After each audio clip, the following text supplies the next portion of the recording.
Hello everyone. So आजको भिडियोमा हामी क्वेसन नम्बर 17 गर्न गइरहेछौँ, जुन चाहिँ सेटबाट लिएको हुन्छ र यहाँबाट तपाईँ 6 मार्क्स स्कोर गर्न सक्नुहुन्छ। सो क्वेसन नम्बर 17 मा रहेको छ, out of students appear in an examination 60% passed in English. Okay, 60% इङ्ग्लिसमा पास भएको छ, 70% passed in mathematics. So 70% student passed in math and 5% failed in both subject. दुईटै सब्जेक्टमा फेल भएको 5% हो र 56 student were passed in both subject र 56 student के छ, बोथ सब्जेक्टमा पास भएको छ। यहाँ पनि हेर्न सकिन्छ 70% failed, 5% failed in both subject. Okay, so number A मा हेर्न सकिन्छ क्वेसनले के भनेको छ, right the coordinated notation the number of students who passed in both subject. कतिजना पास भएको छ बोथ सब्जेक्टमा, दुईटा सब्जेक्टमा कतिजना पास भएको छ, 56। सो फर्स्ट ए को एन्सर चाहिँ क्वेसनमा दिएको हुन्छ, बी नम्बरमा हामी ड्राइङ बनाउनु पर्छ। We have to draw the Venn diagram. So सुरुमा हामी लेट गर्ने। सो इंग्लिश र मैथ को कुरा भएको छ यहाँनिर। So we can write here let E and M represent the set of students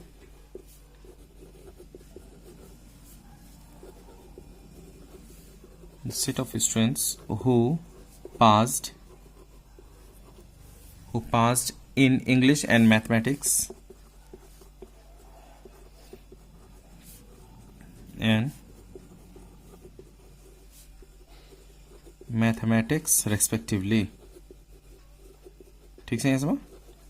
okay, so हामीले सुरुमा क्वेसनले के भनेको थियो, we have to write the number of students who passed in both subject. दुईटै सब्जेक्टमा पास भएको स्टुडेन्टहरु कतिजना पास भएको छ, 56 student were passed in both the subject. 56 student दुईटै सब्जेक्टमा पास भएको छ। दुईटै सब्जेक्टमा पास हुनु भनेको इन्टरसेक्सन हो। सो हामी यहाँ के लेख्छौं, M इंटरसेक्शन E और E इंटरसेक्शन M, जे लेख्दा पनि भयो 56। ओके, बीमा हामीलाई डायग्राम बनाउनु पर्छ। We have to draw the Venn diagram. यहाँ क्वेसन हेर्नुस् त, draw a Venn diagram to illustrate the information. So यहाँनिर के दिएको छ, यहाँ क्वेसन पर्सेन्टेजमा छ। क्वेसन पर्सेन्टेजमा छ भने एनयू जहिले पनि के हुन्छ, 100% हुन्छ। So what we have to write down here, n U is equal to 100%। So here n U is equal to 100%। Okay, after that you can see here 60% student passed in English, 70 in mathematics. So 60% English मा pass भएको छ and E is equal to 60% र math मा pass भएको स्टुडेन्टहरु 70%, NM is equal to 70%। 5% fail पनि भएको छन्। यहाँ हेर्न सकिन्छ क्वेसनमा 5% फेल्ड इन बोथ सब्जेक्ट। दुईटै सब्जेक्टमा 5% स्टुडेन्ट के भएको छ, फेल भएको छ। फेल भनेको युनियन कम्प्लिमेन्ट हो। सो हामी यहाँनिर के लेख्छौं, M union E complement is equal to 5% र दुईटै सब्जेक्टमा पास भएको कतिजना छ, 56। तर पर्सेन्टेजमा लेख्दाखेरि हामी लेट गरेर लेख्छौं। ओके, सो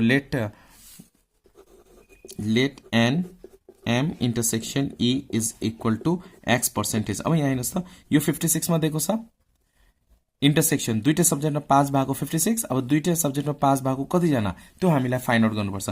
दुईटै सब्जेक्टमा पास भएको 56 जना छ भने दुईटै सब्जेक्टमा पास भएको कति प्रतिशत, त्यो हामीलाई फाइन्ड आउट गर्नुपर्छ। ओके, यो दुईटै फाइन्ड आउट गरेपछि हामी टोटल नम्बर अफ स्टुडेन्ट निकाल्न सक्छौं। तर अब सुरुमा हामीले भेन डायग्राम बनाउनु पर्छ। यहाँनिर बी, क्वेसन नम्बर बी मा हामीलाई भेन डायग्राम बनेको हुन्छ। सो दुईटा सबसेटहरु छ, यहाँनिर यु लेख्ने, यो चाहिँ म्याथको लागि, अर्को चाहिँ इंग्लिशको लागि।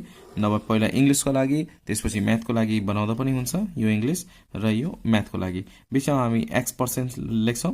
इंग्लिशमा पास भएको स्टुडेन्ट 60%, सो 60% माइनस X% भयो। म्याथमा पास भएको 70% छ, so we can write down here 70% minus X%। After that you can see here 5% student failed in both. Failed in both भनेको बाहिर राख्ने, यो सेट भन्दा बाहिर राख्ने 5%। ओके, अप टु हियर यो बी नम्बरमा भेन डायग्राम बनायौं हामीले। अब सी नम्बरमा, क्वेसन नम्बर सी मा हेर्नुस् त, क्वेसन नम्बर सी मा क्वेसनले के भनेको छ, find the number of students who appeared in examination. भनेपछि total number of student find out गर्नुपर्ने, कतिजना स्टुडेन्ट थियो र यहाँबाट हामी 3 मार्क्स स्कोर गर्न सक्छौं।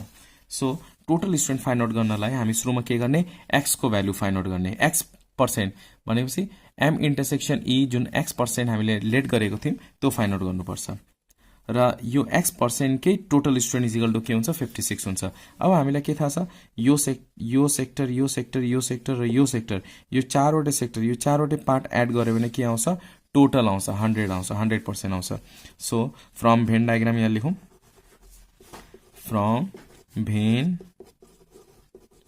डायग्राम 60% माइनस x% प्लस यहाँ x% छ x% लेख्ने प्लस फेरि यो 70% माइनस x% प्लस बाहिरको 5% इज इक्वल टु के हुन्छ 100% हुन्छ ओके यो x% क्यान्सल भयो यो दुईटा एड गर्यो भने 60 60 120 र 10 130 प्लस 5 135 हुन्छ सो 135% या माइनस x% छ minus x% is equal to 100%. Now this 135 what we have to do?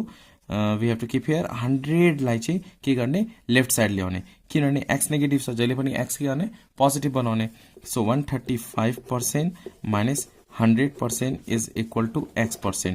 Therefore x% कति आउँछ x% यो दुईटा सबट्र्याक्ट गर्दा कति हुन्छ 35%. It means therefore n m intersection e is equal to 35%.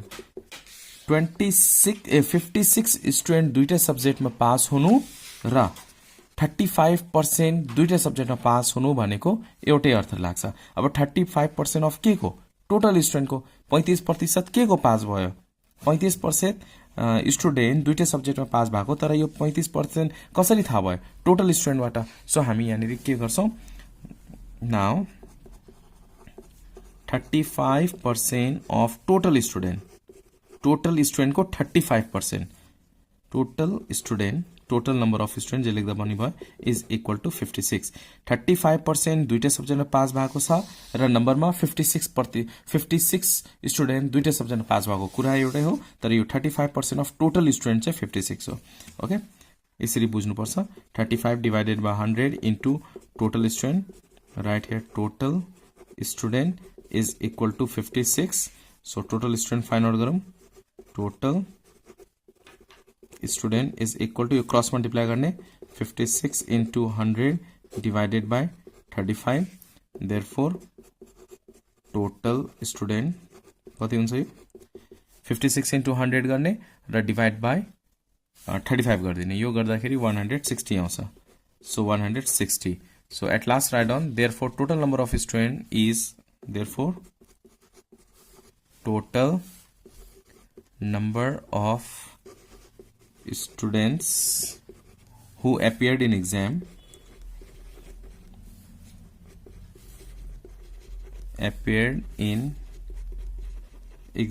is 160 okay up to here now look at question number D question D अलिकति यसको different रहेको छ question number D मा हेर्नु होला find the ratio of number of students who passed mathematics only and English only एकदमै सजिलो छ यो रेशियो हामीले निकाल्नु पर्ने के को म्याथ र इंग्लिश ओन्ली मा पास भएको स्टुडेन्ट को सो हामी म्याथ ओन्ली निकाल्ने इंग्लिश ओन्ली निकाल्ने त्यसपछि त्यसको रेशियो निकाल्दिने एकदमै सिम्पल छ अब यहाँनिर म्याथ ओन्ली कति छ म्याथ ओन्ली भनेको 60% माइनस x% छ okay so let's do here n only के निकाल्ने हामी पहिला m म्याथ निकालौं ओके यहाँ के छ n only m 70% minus x% छ so we can write here 70% minus x% is equal to 70% minus x% भनेको इंटरसेक्शन को भ्यालु कति आएको थियो अघि 35% सो हामी यहाँ के लेख्छौं 35% is equal to यो दुईटा सबट्र्याक्ट गर्दा 35% आयो अब यसलाई नम्बरमा निकाल्दाखेरि the number of student we can write here the number of student passed in mathematics only is equal to 35% of total student अघि कति आएको थियो total student 160 आएको थियो total number of student is equal to 160 अब यो 35% student passed in math only भन्नु र 35% of 160 भन्नु कुरा एउटै हो अब यहाँ देखि हामी नम्बर फाइन्ड आउट गर्छौं 35 डिवाइडेड बाइ 100 इन्टु 160 क्याल्कुलेट गर्ने यो कति आयो 56 आयो यस 35 into 160 divided by 100 गर्दा 56 अब हामी इंग्लिशको पनि निकाल्छौं n only e निकाल्छौं n only e भनेको 60% minus x% डायग्रामबाट यो भयो 60% minus x% you can see here 60% minus x% so हामी यहाँ 60% minus x% लेख्छौं न 60% minus x% भनेको 35% आएको थियो so 35 लेख्ने when you subtract we get 25% अब यसलाई पनि के गर्ने नम्बरमा फाइन्ड आउट गर्ने यो पर्सेन्टेजमा छ नम्बरमा फाइन्ड आउट गर्ने the number of student passed in English only is equal to 25% of 160 यो 25% मात्र इंग्लिशमा पास भएको छ तर नम्बरमा फाइन्ड आउट गर्न यो 25% अफ टोटल स्टुडेन्ट गर्ने सो 25 डिवाइडेड बाइ 100 इन्टु 160 यो क्याल्कुलेट गर्दा कति हुन्छ 40 हुन्छ अब हामीलाई रेशियो फाइन्ड आउट गर्नुपर्ने required ratio is equal to के को फाइन्ड आउट गर्नुपर्ने ओन्ली म्याथ र इंग्लिशको सुरुमा म्याथ छ त्यसपछि इंग्लिश छ मजाले क्वेशन हेर्नु होला we have to find out ratio of student who passed in math and English only. You can see here, find the number of student, find the ratio of number of student who passed mathematics only and English only. सुरुमा math छ त्यही भएर सुरुमा math लेख्ने त्यसपछि English लेख्ने okay म्याथमा कति जना पास भएको छ यहाँनेरि म्याथ ओन्लीमा कति जना पास भएको छ 56 so we have to write here 56 divided by English ओन्लीमा 40 so if here we have to write down 40 यसलाई हामी के गर्छौं अब रिड्युस गर्छौं So 4 1s are 4, 16, 4 4s are 16, 4 1s are 4, 0. Your 2 ले जान्छ 2 7s are 14, 2 5s are 10. So 5 by 7 is equal to 5:7 is your answer.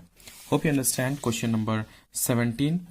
Video मन परे please like गर्नु होला न्यू हुनुहुन्छ भने please subscribe and please share with your friends too. Thanks for watching till last. Keep supporting and keep sharing.